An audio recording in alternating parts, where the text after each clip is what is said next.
नमस्कार दोस्तों, government exam info में आपका स्वागत है। तो आज उत्तराखंड एलटी के लिए सेट 6 है, तो सभी एलटी कैंडिडेट का स्वागत है आज की वीडियो में। आज हम कुछ और इम्पोर्टेंट क्वेश्चंस को डिस्कस करेंगे टीचिंग एप्टीट्यूड, शिक्षण अभिरुचि और शिक्षण कला के। हमारा टारगेट है उत्तराखंड एलटी 2020-21 के लिए, तो अभी हमारे पास काफ़ी समय है, तो इसकी तैयारी हम करते रहेंगे आने वाले समय में। तो आज का वीडियो इंपॉर्टेंट है और जो अभी नए जुड़े हैं वो अभी सब्सक्राइब कर लें और पास में बेल आइकन को भी प्रेस करके रखें सभी अपडेट्स प्राप्त करने के लिए। इसके अलावा टेलीग्राम ग्रुप से जुड़ जाएं सभी पीडीएफ्स और एजुकेशनल मटेरियल प्राप्त करने के लिए। आगे बढ़ते हैं, अब हम बात करते हैं आज के क्वेश्चंस की। तो चलिए शुरू करते हैं आज का वीडियो। तो आज का हमारा पहला क्वेश्चन है, क्वेश्चन नंबर 1 है, in special education an intervention that seeks to eliminate disability is called. यानी कि विशेष शिक्षा में हस्तक्षेप जो विकलांगता को खत्म करने का प्रयास करता है उसे डैश कहा जाता है, ये आपको बताना है। देखिए एग्जाम ऑप्शन दिए गए हैं यहाँ पर, थेरेपेटिक इंटरवेंशन, दूसरा है आपका प्रिवेंटिव इंटरवेंशन, तीसरा है आपका सेकेंडरी इंटरफेरेंस, और ऑप्शन डी है यहाँ पर टेरिटरी इंटरवेंशन, ये भी आपका इंटरवेंशन है, सेकेंडरी इंटरवेंशन। तो ये आपको बताना है उपचारात्मक हस्तक्षेप, निवारक, द्वितीयक या फिर तृतीयक हस्तक्षेप। तो इसमें कौन सा राइट आंसर होगा ये आपको बताना है। तो देखिए इसका जो राइट आंसर है वो मैं आपको बता देता हूँ। इसका राइट आंसर है आपका थेरेपेटिक इंटरवेंशन, यानी कि उपचारात्मक हस्तक्षेप। देखिए जो विशेष शिक्षा में विकलांगता को ख़त्म करने का प्रयास करता है वो कौन सा हस्तक्षेप होता है? उपचारात्मक हस्तक्षेप। यानी कि जिसको स्पेशल नीड है, स्पेशल नीड वाले व्यक्ति को उपचारात्मक या फिर थेरेपेटिक इंटरवेंशन से उसके प्रॉब्लम को सॉल्व कर सके, तो ये होता है आपका विशेष शिक्षा में हस्तक्षेप जो विकलांगता को ख़त्म करने का प्रयास करता है। तो ये राइट आंसर इसका। आगे बढ़ते हैं, अगला क्वेश्चन देखते हैं। क्वेश्चन नंबर 2 देखिए। क्वेश्चन नंबर 2 है, a mother attention to her crying child is an example of dash attention. यानी कि अपने रोते हुए बच्चे पर माँ का ध्यान डैश ध्यान का एक उदाहरण है, ये आपको बताना है। देखिए ऑप्शन दिए गए हैं यहाँ पर, इंटरनल है, वॉलिशनल है यानी कि इच्छा शक्ति का है, या फिर नॉन वॉलिशनल है, गैर इच्छा शक्ति का है, या फिर एक्सटर्नल है यानी कि बाहरी है। तो ये आपको बताना है कि जब कोई माँ अपने रोते बच्चे पर ध्यान जाता है तो उसका जो ध्यान है वो किस तरह का उदाहरण है, इंटरनल, वॉलेशन, नॉन वॉलेशनल या फिर एक्सटर्नल। तो देखिए इसका जो राइट आंसर है वो है आपका नॉन वॉलेशनल, यानी कि गैर इच्छा शक्ति वाला ये एग्जाम्पल है। ठीक है, तो ये है हो गया आपका। देखिए बेसिकली ये एक नेचुरल एक्ट होता है, जब कोई भी बच्चा रोता है तो माँ नेचुरली उसके पास उसका ध्यान जाता है, तो ये एक गैर इच्छा शक्ति का उदाहरण है, यानी कि अनकंट्रोल्ड है ये। ठीक है, it's a natural and uncontrolled, तो ये ध्यान रखिएगा। राइट आंसर इसका सी, नॉन वॉलिशनल। आगे बढ़ते हैं, अगला क्वेश्चन देखते हैं। क्वेश्चन नंबर 3 देखिए, teaching strategy is a, option दिए गए, plan to achieve objectives, method of teaching, extra activity in the class, option D है नन ऑफ दी अबव। यानी कि शिक्षण व्यू रचना है उद्देश्यों को प्राप्त करने की योजना, शिक्षण विधि, कक्षा में अतिरिक्त क्रिया, या फिर उपरोक्त में से कोई नहीं। तो कौन सा राइट आंसर है आपको बताना है। तो क्या राइट आंसर होना चाहिए इसका? देखिए ये प्रीवियस ईयर का क्वेश्चन है, ये प्रीवियस ईयर का क्वेश्चन है आपका, तो इस तरह के क्वेश्चन पूछे जाते हैं। तो शिक्षण व्यू रचना है आपका प्लान टू अचीव ऑब्जेक्टिव, यानी उद्देश्यों को प्राप्त करने की योजना। ठीक है, देखिए टाइप्स की बात करें, शिक्षण व्यू यानी कि टीचिंग स्ट्रेटजी में जो टाइप्स होते हैं वो आपके कुल कई सारे टाइप्स होते हैं, जिसमें मैं कुछ आपको एग्जांपल बता देता हूँ। जैसे स्ट्रेटजी की बात करें तो लेक्चर स्ट्रेटजी होता है, यानी कि लेक्चर किस तरह से देना है, छोटा देना है, बड़ा देना है, इसका व्याख्या किस तरह से करनी है, ये होता है आपका लेक्चर स्ट्रेटजी। इस तरह से होता है आपका डेमोस्ट्रेशन, डिस्कवर स्ट्रेटजी, ऐतिहासिक खोज विधि कहते हैं। इसके अलावा यानी कि हिस्टोरिकल डिस्कवर स्ट्रेटजी, ये सारे होते हैं आपके शिक्षण व्यू रचना के अंतर्गत। इसके अलावा होमवर्क भी आपका इसी में आता है। तो ये कुछ एग्जाम्पल हो गए। तो शिक्षण व्यू रचना किस तरह का है? प्लान टू अचीव ऑब्जेक्टिव, यानी कि उद्देश्यों को प्राप्त करने की योजना। तो ये राइट आंसर ऑप्शन ए। आगे बढ़ते हैं, अगला क्वेश्चन देखते हैं। क्वेश्चन नंबर 4 देखिए। तो फोर्थ क्वेश्चन है, the level of anxiety which makes student receptive of learning is, यानी कि चिंता का वह स्तर जो छात्र को सीखने के लिए तैयार करता है वह है नो एंग्जाइटी, यानी कि चिंता ना होना, दूसरा है एक्सेसिव एंग्जाइटी, यानी कि अत्यधिक चिंता होना, तीसरा है नॉर्मल एंग्जाइटी, यानी कि सामान्य चिंता होना, या फिर learning has no relationship with anxiety, यानी कि सीखने का, यानी अधिगम कहते हैं इसे, अधिगम का चिंता से कोई संबंध नहीं होता, यानी कि सीखने का चिंता से कोई संबंध नहीं होता। ये इसका राइट आंसर है, आपको बताना है। तो चिंता का वह स्तर जो छात्र को सीखने के लिए तैयार करता है वो होता है आपका नॉर्मल एंग्जाइटी, यानी कि सामान्य चिंता। ठीक है, एंग्जाइटी बेसिकली होता है, चिंता एक भावना है बेसिकली जो तनाव से होता है, यानी कि टेंशन से होता है। ठीक है, it's an emotion characterized feeling of tension, यानी कि ये टेंशन के कारण होने वाला, एंग्जाइटी जो होती है वो टेंशन से होती है। तो चिंता का वह स्तर जो छात्र को सीखने के लिए तैयार करता है वो है आपका नॉर्मल एंग्जाइटी। देखिए, चिंता ना होना बिल्कुल भी, अगर टेंशन फ्री होगा स्टूडेंट तो वो कभी भी सीखने के लिए, थोड़ी चिंता यहाँ पर ज़रूरी होती है। अगर आप किसी भी कंपटीशन की तैयारी हो तो आपको अपने फ्यूचर की चिंता होती है, तो इसीलिए आप उसकी तैयारी करते हैं, मेहनत करते हैं। तो चिंता का ना होना ये सीखने के लिए तैयार नहीं कर सकता है छात्र को। अत्यधिक चिंता यानी कि एक्सेसिव टेंशन होना, ये एंग्जाइटी होना भी सही नहीं होता है, इससे स्टूडेंट डिप्रेशन में जा सकता है। तो नॉर्मल टेंशन होना चाहिए, यानी कि आपका थोड़ा बहुत टेंशन होना चाहिए। नॉर्मल एंग्जाइटी सीखने के लिए तैयार कर सकता है किसी भी छात्र को। तो ये राइट आंसर ऑप्शन सी। आगे बढ़ते हैं, अगला क्वेश्चन देखते हैं। क्वेश्चन नंबर 5 देखिए।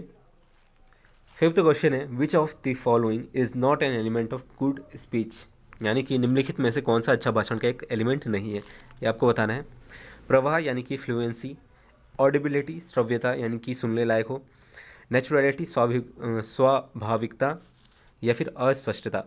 तो इसका ये क्वेश्चन ईजी है, इसका आंसर आपको मालूम होगा, अस्पष्टता, यानी कि ऑब्सक्योरिटी जो है वो एक अच्छे भाषण का तत्व नहीं है। देखिए, भाषण में आपका फ्लुएंसी होना चाहिए, श्रव्यता होनी चाहिए, ऑडिबिलिटी होनी चाहिए, नेचुरलिटी भी होनी चाहिए। लेकिन अस्पष्ट भाषण है, यानी कि उसमें चीज़ें जो बताई गई हैं, जो डिस्कस किया गया है, या जो भी पॉइंट्स बताए गए हैं, अगर वो अस्पष्ट हैं, सामने वाले को समझ में नहीं आ रहे हैं, या जो भी ऑडियंस है या जो भी भाषण सुन रहा है उसको समझ में नहीं आता है, तो ये एक अच्छे भाषण का तत्व नहीं माना जाएगा। तो ये राइट आंसर है ऑब्सक्योरिटी, यानी कि अस्पष्टता। आगे बढ़ते हैं, अगला क्वेश्चन देखते हैं। क्वेश्चन नंबर 6 देखिए। Which of the following field involves systematizing, defending and recommending concept of right and wrong, यानी कि निम्नलिखित में से किस क्षेत्र में सही और गलत की अवधारणाओं को व्यवस्थित, बचाव और सिफारिश करना शामिल है। निम्नलिखित में से किस क्षेत्र में सही और गलत की अवधारणाओं को व्यवस्थित, बचाव और सिफारिश करना शामिल है, ये आपको बताना है। यानी कि क्या गलत है, क्या सही है, अपने हिसाब से आप जो एक पॉइंट ऑफ व्यू बनाते हैं किसी भी चीज़ को लेकर, वो इसमें से कौन सा इसका राइट आंसर, ये आपको बताना है। क्वेश्चन यही पूछना चाह रहा है आपसे कि जो सही और गलत की अवधारणा है, व्यवस्थित, बचाव और सिफारिश करना शामिल है जिसमें, वो कौन सा इसमें राइट आंसर होगा।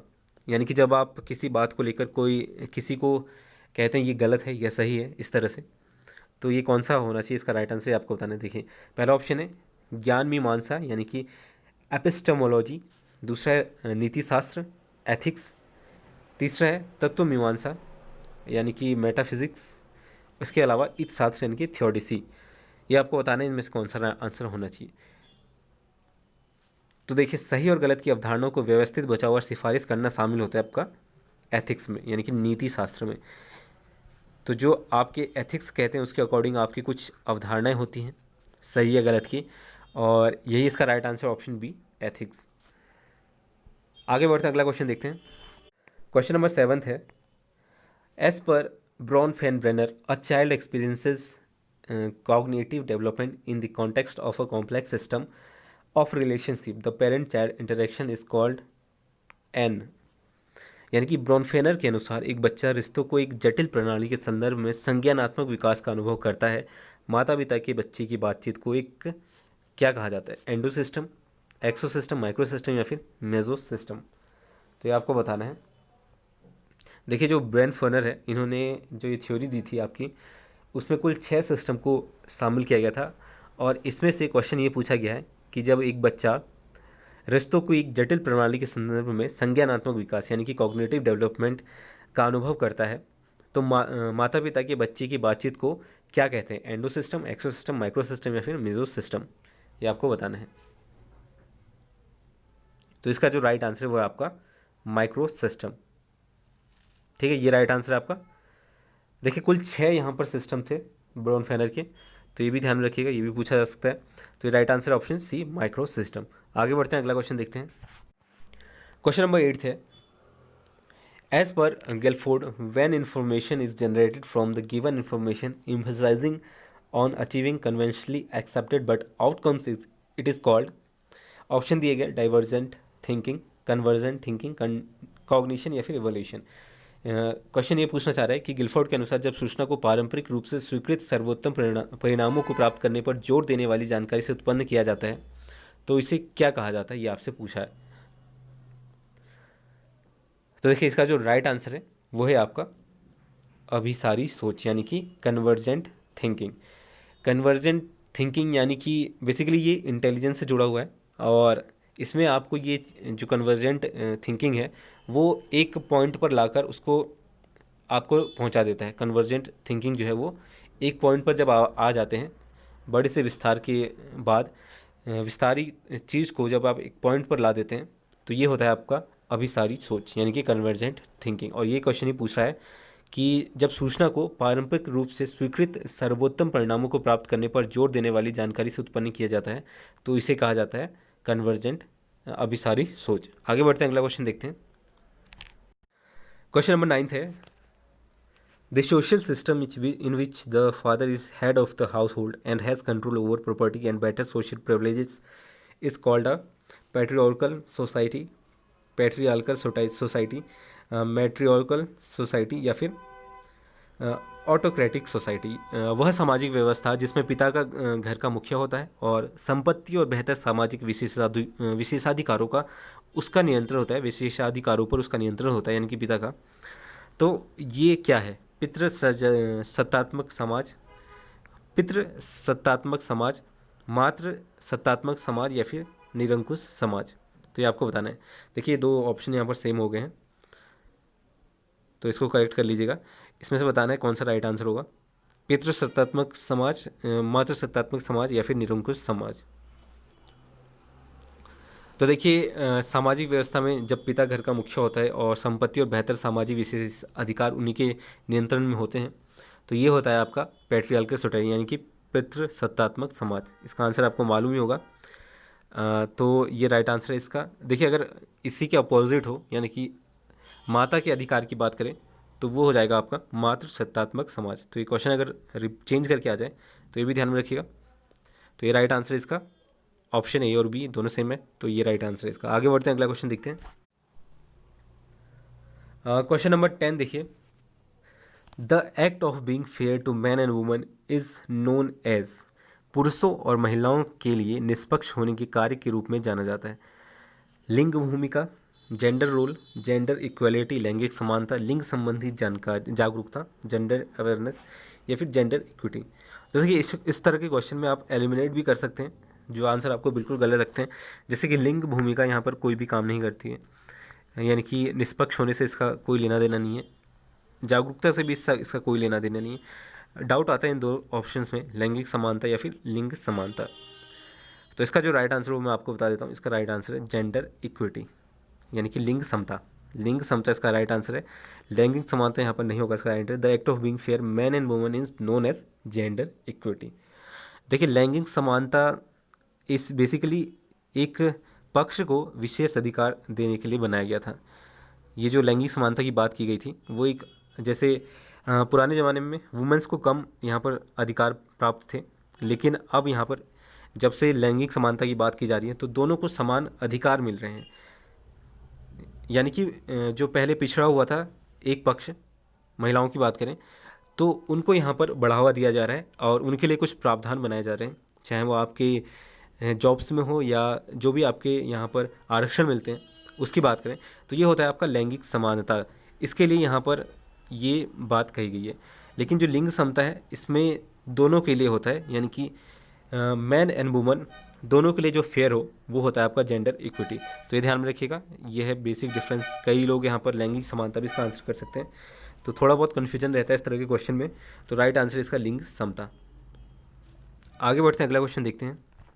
नेक्स्ट है हमारा question number 11, one of the following is not the method of educational measurement, यानी कि निम्न में से एक शैक्षिक मापन की विधि नहीं है। अगेन ये प्रीवियस ईयर क्वेश्चन है, तो ये आपको बताना है कि शैक्षिक मापन की विधि नहीं है, ये आपको बताना है। पहला है इंटरव्यू, साक्षात्कार। दूसरा है मानव संदर्भित परीक्षण यानी कि नॉर्म रेफरेंस्ड टेस्ट, और तीसरा प्रश्नावली एक्सरसाइज। ऑप्शन डी है ऑब्जर्वेशन, यानी कि देखिए यहाँ पर एक प्रिंट मिस हो गया, तो ऑप्शन डी है आपका ऑब्जर्वेशन, और सी है आपका एक्सरसाइज या प्रश्नावली कह सकते हैं इसे।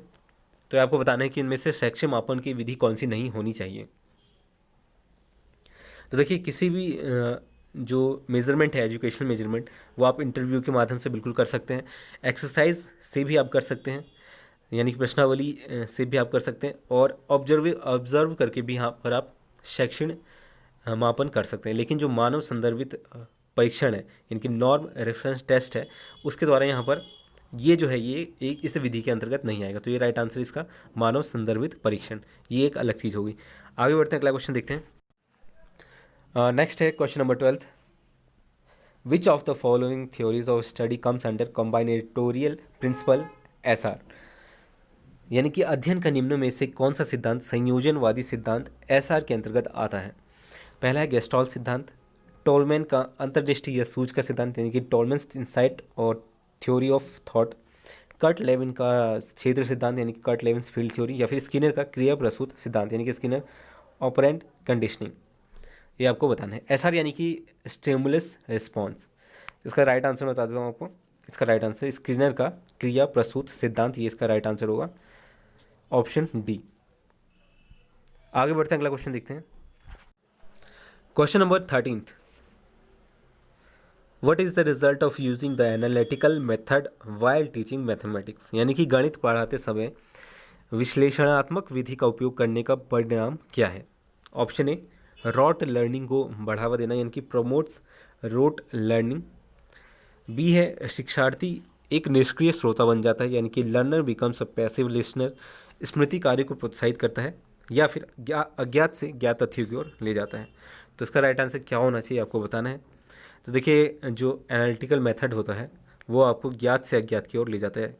एनालिटिकल मेथड में कई ऐसी चीज़ें निकल कर सामने आती हैं जो आपको अज्ञात हैं, जो जिनके बारे में आपको नहीं पता है, और उस तथ्य से आप जो नोन चीज़ें हैं उसकी ओर जाते हैं। तो यही होता है आपका एनालिटिकल मेथड। जब कोई किसी चीज़ का आप विश्लेषण करते हैं, एनालिसिस करते हैं, तो उसमें आपको अननोन फैक्ट्स पता चलते हैं, अननोन चीज़ें पता चलती हैं। तो गणित पढ़ाते समय एनालिटिकल मेथड जो है का उपयोग करने का जो परिणाम है वो क्या है, अज्ञात से ज्ञात की ओर ये आपको ले जाता है। ठीक है, तो ये राइट आंसर आपका option D, leads from unknown to known facts. आगे बढ़ते हैं, अगला क्वेश्चन देखते हैं। Question number 14। क्वेश्चन नंबर 14 ये है कि why micro teaching is important for classroom communication, कक्षा कक्ष संप्रेषण हेतु सूक्ष्म शिक्षण क्यों आवश्यक है। अगेन ये प्रीवियस ईयर क्वेश्चन है। तो देखिए ऑप्शन दिए गए, टू गेट फीडबैक यानी कि पृष्ठ पोषण हेतु। बी है यहाँ पर विभिन्न कौशलों के विकास हेतु, to develop various skill, to complete the lesson पाठ पूर्ण करने हेतु, या फिर मूल्यांकन हेतु। तो देखिए इवेल्युएट कर देते हैं इन चीज़ों को, क्यों आवश्यक है। सिर्फ मूल्यांकन के लिए यानी कि मूल्यांकन हेतु, या फिर आप सिर्फ लेसन कंप्लीट करवाना चाहते हैं, टू कंप्लीट द लेसन, इसके लिए आप क्लासरूम कम्युनिकेशन करेंगे माइक्रो टीचिंग के अंतर्गत, या फिर पृष्ठ पोषण हेतु यानी कि टू गेट फीडबैक। तो ये तीनों ही इसके रॉन्ग आंसर है। राइट आंसर इसका टू डेवलप वेरियस स्किल। जब आप माइक्रो टीचिंग के अंतर्गत क्लासरूम कम्युनिकेशन करते हैं तो छात्रों में विभिन्न कौशल के विकास के लिए आप इसका उपयोग करते हैं। ठीक है, तो ये राइट आंसर ऑप्शन बी। देखिए जिनको माइक्रो टीचिंग नहीं पता है, एक बार मैं बता देता हूँ। माइक्रो टीचिंग वो है जो पहले से टीचिंग कर रहे हैं या पूर्व यानी कि पहले से सेवारत शिक्षक में जो शिक्षण कला है यानी कि टीचिंग का जो तरीका है, शिक्षण कला टीचिंग आर्ट जो है उसको डेवलप करने की जो टेक्निक है वो होता है आपका माइक्रो टीचिंग। तो ये हो गया इसका right answer option B, to develop various skill. जो क्लासरूम कम्युनिकेशन है माइक्रो टीचिंग में, इसके लिए इस्तेमाल होता है। आगे बढ़ते हैं, क्वेश्चन नंबर 15 देखते हैं। क्वेश्चन नंबर 15 देखिए, according to Thorndike which of the following rules is the third law of study, यानी कि थॉर्नडाइक के अनुसार निम्न में से कौन सा नियम अध्ययन का तृतीय नियम है।